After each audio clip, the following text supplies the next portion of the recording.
सन्ध्या प्रवर्तते उत्तिष्ठ भ्रामरी नाथ कर्तव्यं दैवमानिकम् श्रीशैलपुरनिवास पूर्वा सन्ध्या प्रवर्तते उत्तिष्ठ भ्रामरी नाथ कर्तव्यं दैवमानिकम् उत्तिष्ठोत्तिष्ठ गौरीश उत्तिष्ठ नागभूषणा उत्तिष्ठ ज्योतिर्लिङ्गा त्रैलोक्यं पावनं कुरु मातः प्रसीद सदया माधुर्यमूर्ते शिवे प्रेमानुरागरञ्जितपदे वात्सल्यदीप्ते भ्रामरी नामरूपे श्रीशैलनाथ दयिते तव सुप्रभातम् तव सुप्रभातमरविन्दलोचने महाद्भुत भ्रामरी नामयुक्ते महामते सर्वजन पूजित पदे श्रीशैलनाथ दयिते दयानिधे सप्तर्षिगणा समुपास्य सन्ध्याम् आकाश सिन्धु कमलानि मनोहराणि आदाय तव चरणयुगमर्चयितुम् प्रपन्नाः श्रीशैलक्षेत्रमूर्ते तव सुप्रभातम् गायन्ति विबुधाः तव नाम स्तोत्रम् पठन्ति प्रमदाः भवनमकचमकम् द्वारे वसन्ति जनास्तव दर्शनार्थम् श्रीशैलक्षेत्रमूर्ते तव सुप्रभातम्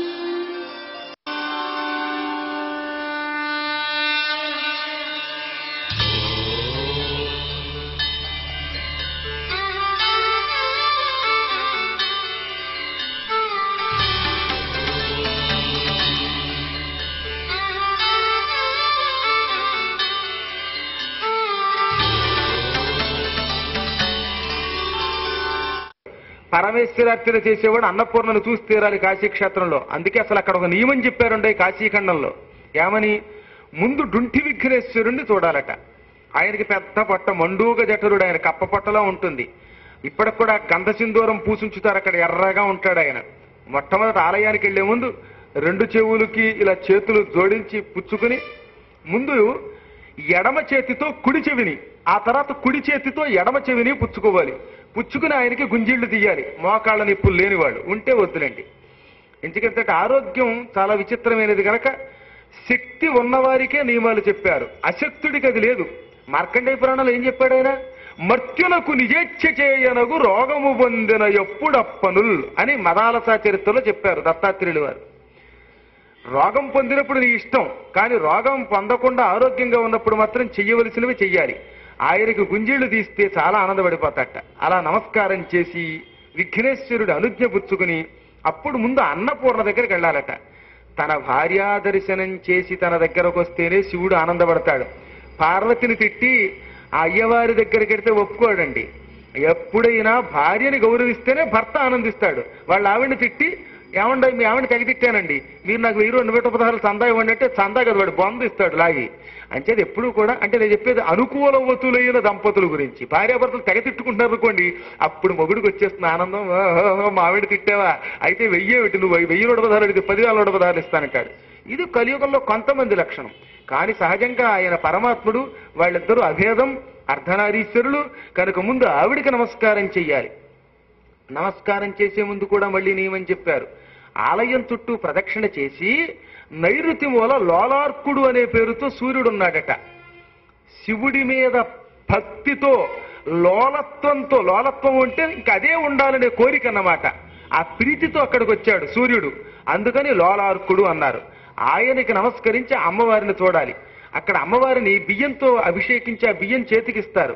ఆ బియ్యం జాగ్రత్తగా పొట్లం కట్టి ఇంటికి తెచ్చి మన బియ్యం డబ్బాలో వేసుకుంటే జీవితంలో బియ్యం లేకపోవడం అనే దారిద్ర్యం రాదు వాడికి. ఎప్పుడు అలాగే ఉంటాయి. మేము ఈ పూట బియ్యం బస్తా వేయించుకోవడం మర్చిపోయాం, డబ్బాలో బియ్యం ఉన్నాయా లేవనుకుంటే ఆ పూటకు కావలసిన కేజీ బియ్యం దొరుకుతాయి అందులో. అంత విచిత్రమైన మహిమ ఉన్నది, నమ్మి తెచ్చుకోవాలే. కానీ అన్నపూర్ణకి భక్తితో నమస్కరించి ఆ తల్లికి కుంకుమ పూజ చేసుకుని అప్పుడు మనం విశ్వేశ్వర ఆలయ ప్రాంగణం దగ్గర అడుగు పెట్టాలి. అక్కడ కూడా మళ్ళీ నియమం చెప్పారండో ఈ పద్మపురాణంలో ఎలా తిరగాలో. అద్భుతంగా పద్మపురాణంలో కూడా శివుడి యొక్క అర్చన విశేషాలు దర్శన విశేషాలు చెప్పారు. అందులో సరిగ్గా విశ్వేశ్వరాలయానికి ఎదురుగుండా శనైశ్చరుడున్నాడు. శనై అంటే మెల్లగా, శనై చరతీతి శనైశ్చర, మెల్లగా పెడతాట. వీడి దుంపదగా ఎంత మెల్లగా నడుస్తాడంటే హైదరాబాద్ ట్రాఫిక్ లో ఉంటుందన్నమాట. అది ఎంత మెల్లగానో చెప్పారు. ఒక ఇంట్లో అడుగు పెడితే ఆ ఇంట్లోంచి బయటికి రావడానికి 7.5 ఏళ్లు పడుతుందట. అందుకే ఏళ్ళు నడిచానన్నారు. అంత మెల్లగా నడుస్తాడు కాబట్టి శనైశ్చరుడు అన్నారు ఆయన. ఆయనకి నమస్కరించి నల్లగుట్ట కడతారు, దీపారాధన చేయిస్తారు. 5 రూపాయలు పోయినా అక్కడ దీపారాధన చేసి వదిలించుకోవడం మంచిది, ప్రాయశ్చిత్తం అది. ఆ విధంగా దీపారాధన అక్కడ చేసి అత్యంత భక్తి శ్రద్ధలతో ఆపై విశ్వేశ్వర దర్శనానికి వెళ్ళాలి అన్నారు. విశ్వేశ్వరుడి దర్శనానికి వెళ్లే ముందు 3 ప్రదక్షిణాలు, త్రివారం ప్రదక్షిణం కుర్యాత్ అని చెప్పుకుని 3 పర్యాయములు మేము ప్రదక్షిణము చేయుదుముగాక అని ప్రదక్షిణ చేస్తున్నప్పుడు చుట్టూరా 4 లింగాలు ఉన్నాయి. ఆ లింగములకు కూడా ప్రదక్షిణ చేసి నమస్కారం చెయ్యాలి. చేసి ఇప్పుడు విశ్వేశ్వరుడి దగ్గరికి వెళ్ళాలట. ఆ విశ్వేశ్వరుడికి ఒక అద్భుతమైన ధ్యాన శ్లోకం చెప్పారు. దానినే మహాత్ములు సినిమాల్లో వాటిలో కూడా పెట్టుకున్నారనమాట. ఆయనకి ముందు చంద్రచూడ అని పిలిస్తే ఇష్టం అనమాట. ఆ మహాత్ముడు చంద్రుణ్ణి నెత్తి మీద ధరిస్తాట. మన్మథుణ్ణి భస్మం చేసి కామం జయించిన వాడు ఆయన. కామం క్రోధం అంత తేలిక కాదు జయించడం. అలా జయించిన వాడు ఎవరైనా ఉన్నాడు అంటే ఆయనే. లోకాన్ని అదుపులో పెట్టడానికి క్రోధం ఉన్నట్టు నటిస్తాడు తప్ప నిజానికి ఆయనకే క్రోధం ఉంటే లోకం ఆగుతుందా? అదుపులో పెట్టాలి. తల్లి అప్పుడప్పుడు చంటి పిల్లాన్ని అనకపోతే వాడు దారిలోకి రాడుగా, అందుకు కోపిస్తుంది. కానీ నిజంగా తల్లి కోపించి లాగి వాడిని చంపేయాలంటే అంతసేపు ఈ మనుషులు ఎవడన్నా బతుకుతారా? ఆయన తండ్రి, ఆయనే తల్లి, ఆయనే సమస్తం. అంచేత క్రోధం నటిస్తాడు, ఆవేశం చేసుకుంటాడు. ఆయనకి మాత్రం క్రోధం లేదుగాక లేదు. అందుకే కామక్రోధాలను జయించిన మహానుభావుడు మదనాంతకుడు. చేతిలో శూలం ధరించాడు ఆయన. పార్వతీ హృదయ వల్లభుడన్నారు. భర్తలు చాలా మంది అవుతారు, కానీ మనోవల్లభులు ఎవరు? మనస్సులో గూడు కట్టుకుని ఉన్నాడన్నమాట ఆయన. అంత ప్రేమించే భర్త అన్నమాట ఆయన. అటువంటి భర్త. ఆ పరమాత్ముణ్ణి గిరీశ చాప, మేరు పర్వతాన్ని ఒకానొకప్పుడు విల్లుగా చేసుకుని ఆ వింటిని ఎక్కుపెట్టి నారాయణాస్త్రంతో త్రిపురాసుల్ని చంపాడు. అప్పటి నుంచి మేరు పర్వతం చాపంగా కలవాడు గనక గిరీశ చాపహ అన్నారు ఆయన్ని. సంబోధన గనక గిరీశ చాప అంటే కొండలకు రాజైన మేరు పర్వతమునే విల్లుగా ధరించిన వాడా. స్థాణువు అంటే దొంగల మొద్దులో ఉంటాడు, కదలకుండా ఎప్పుడు. అంటే నిజంగా పాపాత్ములైన పిల్లలు అపచారం చేస్తున్నప్పుడు వాళ్ళ ఎడల కాస్త ఉపేక్షే వహిస్తాట. నిజంగా ఆయన అలా ఉండకపోతే ధ్యానంలో ఉన్నప్పుడు కూడా అంతే, చెక్కు చెదరడాన్ని అలాగే ఉండిపోతాడు. సమాధి స్థితి అంటే ఆయన దగ్గర నేర్చుకోవాలి. అలా కదల మెదలక నిత్య ధ్యాన మగ్నుడై ఉంటాడు గనక స్థాణువు అన్నారు ఆయన. గిరీశుడు ఆయన, కైలాస పర్వతానికి అధిపతి ఆయన. గిరిజేశుడు, ఆ గిరికి పుట్టిన పార్వతీదేవికి భర్త. గిరిసుడు అంటే గిరియందు శయనిస్తాడు. గిరవు శయతీతి గిరిశః అని. కొండయే నివాసంగా కలిగిన వాడు కనుక అక్కడే నివసిస్తూ ఉంటాడు, అక్కడే పడుకుంటాడు కనుక గిరిసుడు అన్నారు ఆయన. అటువంటి ఆ పరమాత్మని భక్తి శ్రద్ధలతో ధ్యానం చేసి దర్శనం చేసుకుని ఆపై విశాలాక్షి దర్శనం. కాలభైరవుడు ఉన్నాడు అక్కడ. ఆయన క్షేత్రపాలకుడు. ఎవరిని దర్శించినా ఆయన్ని కూడా దర్శించకపోతే అక్కడ ఉండనివాడు. ఆయన దర్శనం చేయకపోతే సంభ్రముడు, ఉద్భ్రముడు అని 2 ఉంటారు. అక్కడ ఎప్పటికప్పుడు కాశీలోంచి మనిషిని ఎలా గెంటేద్దామని చూస్తూ ఉంటారట వాళ్ళు. అందుకే కాశీలో ఎక్కువ కాలం ఎవడు ఉండలేడు. అక్కడ మనకి కోపం తెప్పిస్తారు వాళ్ళు. వాళ్ళకు కూడా నమస్కారం చేయాలి.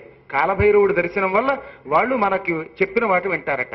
అందుకని క్షేత్రపాలకుడు, దిగంబరుడు, దిశమలవాడు, పొట్టివాడు, వటుకనాథుడు ఆ దివ్యాత్ముణ్ణి కాలభైరవుణ్ణి దర్శనం చేసుకోవాలి.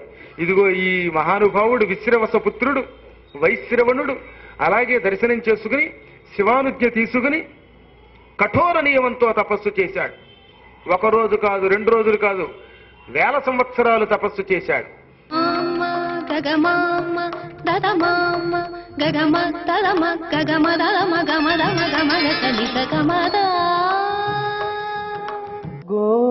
గోవిందాశ్రిత గోకుల బృంద పావన జయ జయ పరమానంద. గోవిందాశ్రిత గోకుల బృంద పావన జయ జయ పరమానంద. పరమానంద గోవిందాశ్రిత గోకుల బృంద పావన జయ జయ పరమానంద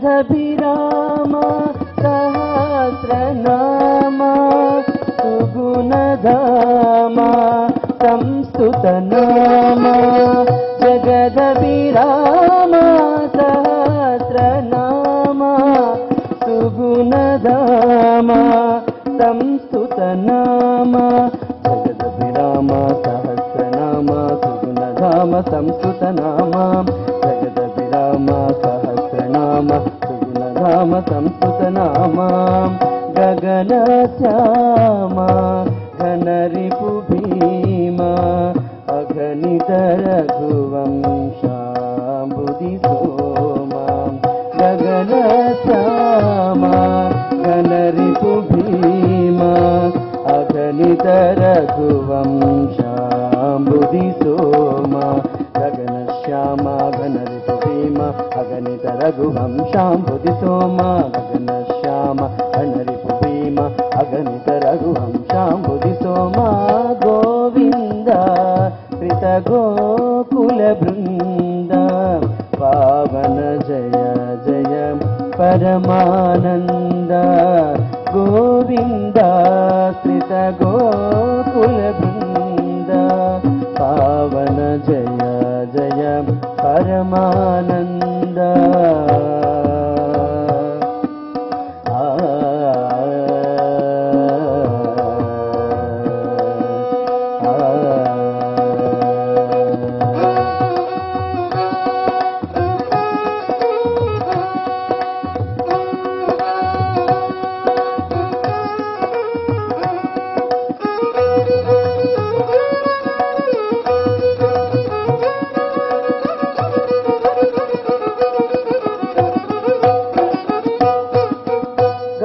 గరుడతురంగా కారోతుంగా శరది భంగా వనిశయనాంగా గరుడతురంగా కారోతుంగా శరది భంగా వనిశయనాంగా గరుడతురంగా కారోతుంగా శరది భంగ వనిశయనాంగా గరుడతురంగా కారోతుంగా శరది భంగ వనిశయనాంగా కరుణాపాంగా కమలాసంగా వర శ్రీ వెంకటగిరిపతిరంగా కరుణాపాంగా కమలాసంగా వర శ్రీ వెంకటగిరిపతిరంగా కరుణాపాంగా కమలాసంగా వర శ్రీ వెంకటగిరిపతిరంగా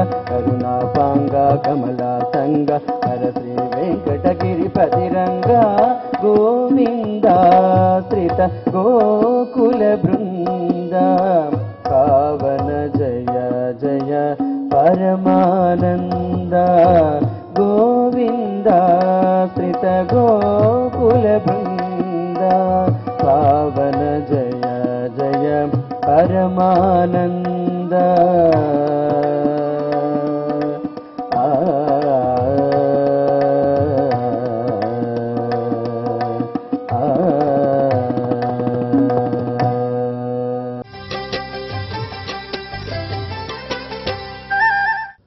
బుద్భుతవంతమైనటువంటి ఈ మానవ జీవితాన్ని సుసంపన్నం చేసుకోవటానికి ధర్మము ఆచరించేటువంటి తత్వచింతనే కాకుండా ఆధ్యాత్మిక కోణంలో మానవుడు గనక పయనించటానికి కృషి చేసినట్లయితే ఆ ఆధ్యాత్మిక పరంపర జీవన సరళి మానవ జీవితంలో చక్కటి యోగాన్ని ప్రసాదిస్తుంది అని చెప్పడంలో ఏమాత్రం సందేహం లేదు.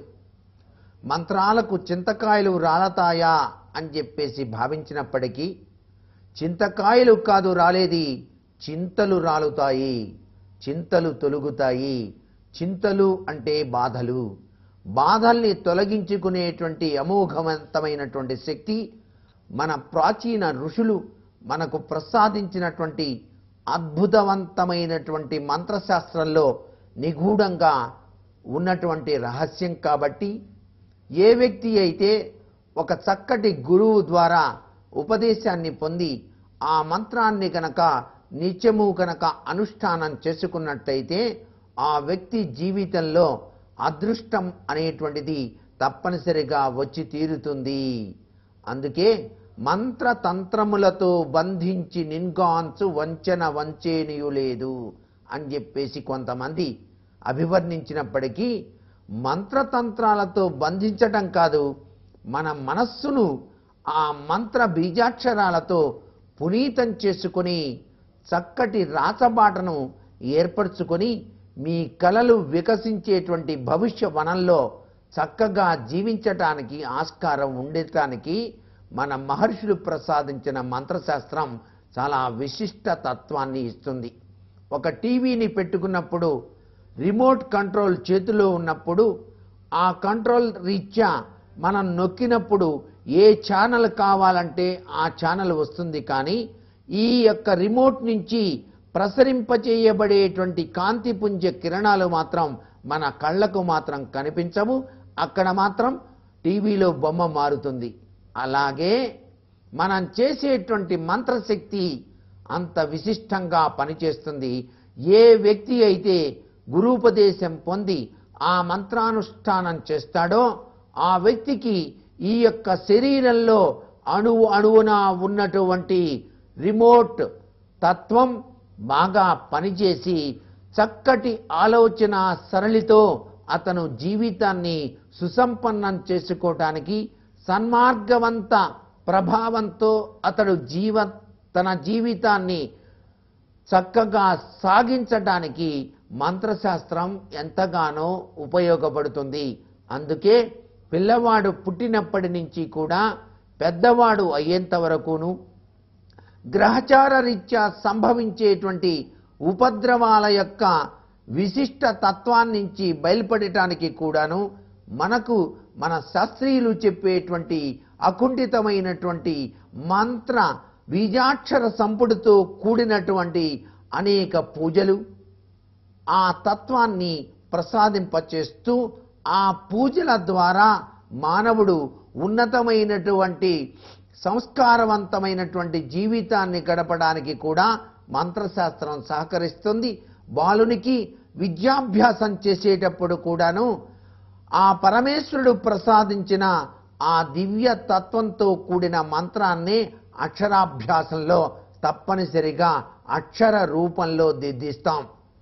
ఓం నమః శివాయ సిద్ధన్నమః అని చెప్పేసి ఆ సర్వేశ్వరుడే మన జీవితాన్ని ఈ విధంగా జ్ఞాన ప్రాప్తిని కలిగించడానికి అనువుగా విద్యాప్రదాత దక్షిణామూర్తి తత్వంలో నీవు వికసింపజేయటానికి సాక్షీభూత దైవమైనటువంటి ఈ ఓం నమః శివాయ సిద్ధన్నమః అనే అక్షరాభ్యాసాన్ని చేయవలసింది అని గురువు కాని తండ్రి గాని తాత గాని పిల్లవాడికి దిద్దించటంలో గల పరమార్థ లక్షణం చూడండి. మరి అందుచేత ఇక్కడ కూడాను జీవిత గమనంలో మంత్ర అక్షరాల ప్రభావం చక్కగా ఉన్నది కాబట్టి మంత్రాల్ని తక్కువగా అంచనా వేయకూడదు. గురూపదేశం పొందిన మంత్రాలు చక్కగా మానవ అభ్యుదయానికి సహకరిస్తాయి అని చెప్పడంలో ఏమాత్రం సందేహం లేదు. స్వస్తి.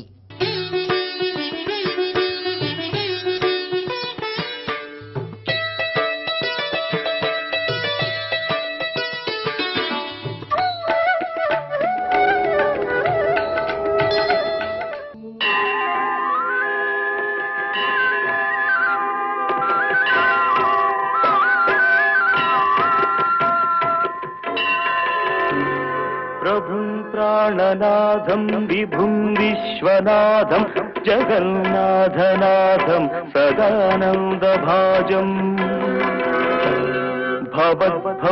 భవద్భవ్యభూతేశ్వరం భూతనాథం శివం శంకరం శంభుమీశానమీడే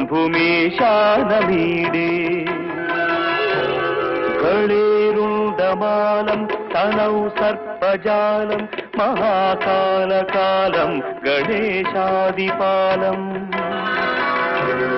జటాజూట గంగోత్తరంగై విశిష్యం శివం శంకరం శంభుమీశానమీడే ముదామాకరం మర్దనం మర్దయంతం మహామండలం భస్మభూషాధరంతం అనాదిం హ్యపారం మహామోహమారం శివం శంకరం శంభుమీశానమీడే వటాధో నివాసం మహాట్టాట్టహాసం మహాపాపనాశం సదా సుప్రకాశం గిరీశం గణేశం సురేశం మహేశం శివం శంకరం శంభుమీశానమీడే గిరీంద్రాత్మజా సంగృహీతార్థదేహం గిరౌ సంస్థితం సర్వదా సన్నిగేహం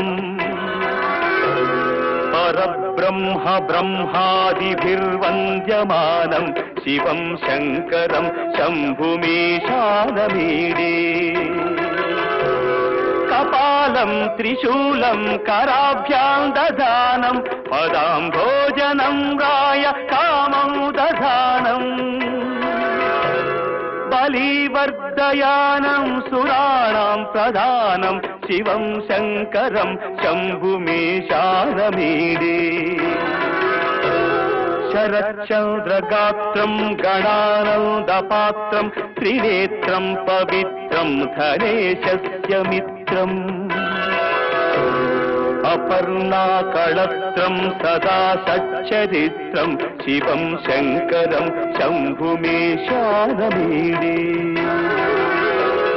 హరం సర్పహారం చితాభూవిహారం భవం వేదసారం సదా నిర్వికారం శ్మశానే వసంతం మనోజం దహంతం శివం శంకరం శంభుమీశానమీడే స్వయం యః ప్రభాతే నరశూలపాణే పఠేత్ స్తోత్రరత్నం త్విహ ప్రాప్య రత్నం సుపుత్రం సుజానం సుమిత్రం